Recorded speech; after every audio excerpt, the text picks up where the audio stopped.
පාටකුරුල්ලෝ කතාවට ආදරය කරන ඔයාලව ගොඩාක් ආදරෙන් පිළිගන්නවා අදත් මගේ channel එකට. මම අද ඔයාලත් එක්ක කතා කරන්න හිතුවේ නිම්නාවිගේ ඩ්‍රයිවර් වෙන කෙනා සම්බන්ධව. ඉතින් වීඩියෝ එකට යන්න කලින් මම ඔයාලගෙන් පුංචි ඉල්ලීමක් කරනවා. මගේ channel එක මුලින්ම subscribe කරලා එකතු වෙන්න කියලා. ඒ වගේම like කරන්න, comment කරන්න, තවත් නොදන්න යාළුවෙකුට දැනගන්න share කරන්න කියලා.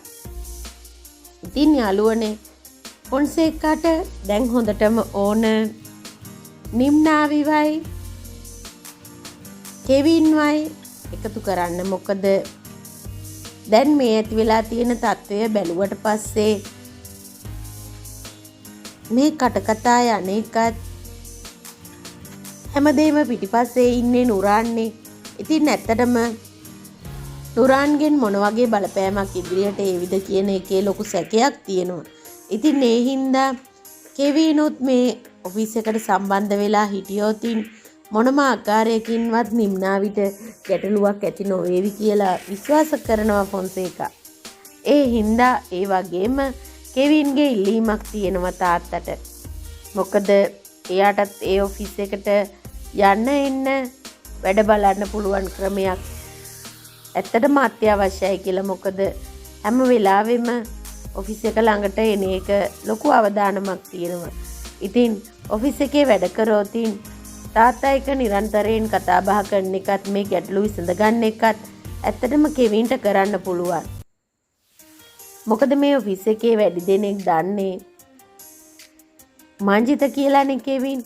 ඉතින් ඒ හින්දා අනිත් අය දන්න අය වගේම නොදන්න අය නිසා මේ ගැටලු ඇත්තටම විසඳෙන්න පුළුවන්. මොකද ඒ අය දන්න නමින් ඇත්තටම කතා කළා ඉන්න නිසා නිම්නාවිටත් ගැටලුවක් ඇති වෙන්නේ නැහැ.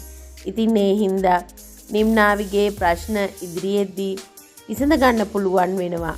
ඉතින් ඇත්තටම ෆොන්සේකටත් ඕන වෙලා තියෙන්නේ නිම්නාවිට වගේම කෙවින්ටත් මේ අයට කිසි කෙනෙකුට ප්‍රශ්න ඇති නොවි මේ යන විදියට මීටත් වඩා හොඳට මේ ව්‍යාපාර කටයුතු ඉස්සරහට කරගෙන යන්න. ඉතින් ඇත්තටම නුරාන්ට දඬුවම් දෙන එක පොලිසියට බාර දීලා තියෙන නිසා මේ අය ඒ ගැන හිතන්නේ නැතුව ඇත්තටම කෙල්සිත් මේ බිස්නස් එකට සම්බන්ධ වෙලා මේකට ලොකු දුරකට අරගෙන යන්න ලොකු උත්සාහයක් ගන්නවා. ඉතින් මේ කාටවත් ඇත්තටම කිසි දෙයකට මැදිහත් වෙන්න පුළුවන් කමක් ලැබෙන්නේ නැහැ. මොකද ෆොන්සේකාව වටන්න ලේසියෙන් බෑ. අනිවාර්යෙන්ම හොඳටම උදව් කරාවේ නිම්නාවි.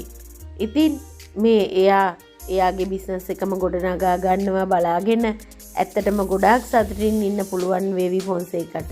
ඉතින් ඔයාලට සුබම සුබ දවසක්. මං ගිහින් එන්නම්.